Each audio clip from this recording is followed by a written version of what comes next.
Welcome to Sardar TV. Sardar TV ప్రేక్షకులకు నమస్కారం. సంతమాగులూరు వైఎస్ఆర్సీపీ నాయకులకు కార్యకర్తలకు కూడా ప్రతి ఒక్కరికి కూడా నమస్కారాలు. ఈ రోజు ఈ సమావేశం ఏర్పరచుకోవడానికి ముఖ్య కారణం ఏంటంటే, ఇక్కడ బాధ్యతలు తీసుకొని దాదాపు 6 నెలల కాలం పూర్తయింది. అంటే హనీమూన్ పీరియడ్ అయిపోయింది. ఇప్పటి వరకు దాదాపు తెలియని ప్రతి విషయాన్ని క్షుణ్ణంగా ఇక్కడ పరిశీలించి తెలుసుకున్నాను. ఎవరెవరు పార్టీకి కష్టపడుతున్నారు, ఎవరెవరు పార్టీకి నష్టం చేయాలని చూస్తున్నారు, ఎవరు ఫోటోలకి ముందొచ్చి నుంచుంటున్నారు, ఎవరు వెనక నుండి పార్టీని ముందుకు తీసుకెళ్ళడానికి ప్రయత్నిస్తున్నారో ప్రతి ఒక్కటి గమనిస్తూనే ఉన్నాను.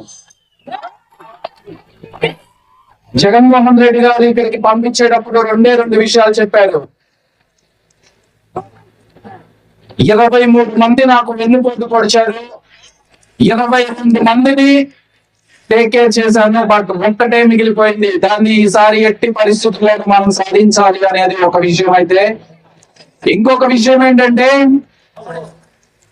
చాలా కష్టమైనది గుంట మొక్కలు ఎక్కువగా ఉన్నటువంటి కాన్స్టిట్యున్సీని సరిచేసి ముందుకు వెళ్ళాలి అనేది ఇంకొక హామీ లేదా ఆర్డర్ అనుకోండి. జగన్మోహన్ రెడ్డి గారి కోసమే ఇక్కడ పనిచేయండి. అశోక్ అనే వ్యక్తి వస్తుంటాడు పోతుంటాడు, దాని గురించి మీరు ఏం పట్టించుకోవద్దు. ఈ పార్టీకి ఇద్దరు, ఒకటి కార్యకర్త, 2 జగన్మోహన్ రెడ్డి గారు. తప్పకుండా పాటించడమే కార్యకర్తలుగా నా లక్ష్యం. ప్రతి ఒక్కరు కూడా 2029లో అద్దంకి నియోజకవర్గాన్ని గెలవాలి.